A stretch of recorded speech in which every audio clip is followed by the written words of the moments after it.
మంచి ఆలోచన వైపుకు వెళ్ళనివ్వండి. దుష్టులందరూ ఒక చోట చేరారు.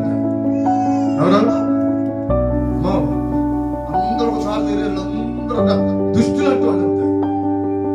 ఆ ఒక చోట చేరిన దుష్టులు ఒక్కరికి ఒక మంచి మాట రావట్లేదు.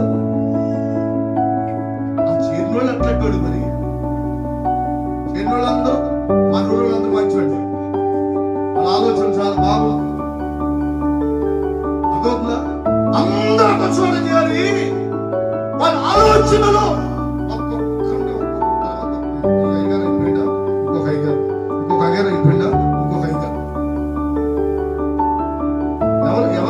ఎవరి సంతని ఎవరు గుంపిది?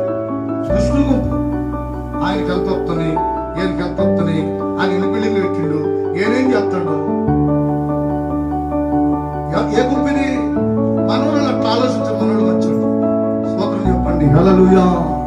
చాలా మంచోడు కదా. దుష్టుని ఆలోచన ఎంత బాగుంటుందో, ఎంత బాగుంటుందో. ఒక రోజట పాస్టర్ గారు ఆయన వెంట తిరుగుతున్న ఒక శిష్యుని వెంట పెట్టుకొని దేవుని సేవకు ఊరు వెళ్తున్నాడు. ఆ రోజుల్లో ఈ వాహనాలు ఎట్లాంటివి లేవు కదా, నడిచి వెళ్ళాలి.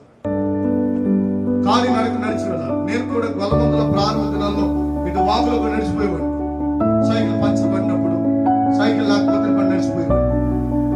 తెలుసా మీలో ఎంతమంది తెలుసో, నేను దాన్ని ఏమంటారు, ఊరి ఉప్పు కొట్టుకు వెళ్ళి ఆ వచ్చిన వడ్లు అమ్మి 300 రూపాయలు ఇస్తే ఆ 300 రూపాయలు అమ్మి మలమంటి నాగులు గారు చనిపోయాడు. ఆయన సైకిల్ ఉండేది, పాత సైకిల్. ఆ 300 రూపాయలు పాత సైకిల్ కొని ఆ పాత సైకిల్ బ్రేకుల్లో బెల్లు కొట్టేది కదా. ఆ సైకిల్ మీద డ్రమ్ కట్టుకొని మైక్ కట్టుకొని దేవుని సేవ నేను ప్రారంభించిన దినం. కట్టని చప్పట్ల గట్టిగా. నా వెనక వాళ్ళు నాకు ఆస్తి ఐశ్వర్యాల బండ్లు వాహనాలు ఇచ్చిన ఎవరు లేరు. అదొన్నా ఊరికి నేను ఆడిపోసుకోకూడదు. వెనకాల కష్టం చాలా ఉంది, దీని వెనకాల ప్రయాసం చాలా ఉంది. గుర్తుపెట్టు. నడిచి వెళ్ళిన సందర్భాలు, నడిచి వెళ్ళిన సందర్భాలు దేవుని బిడ్డ మీరు గమనించండి. ఆ దినాల్లో దైవ జరిగినట్ట కాలి నడకకు వెళ్ళి పరిచయం చేసేవాడు.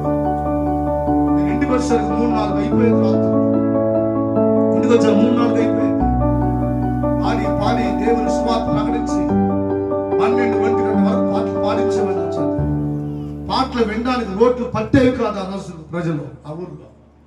దేవునికి మహిమ కలుగును గాక. హల్లెలూయా. ఆయన ఇచ్చిన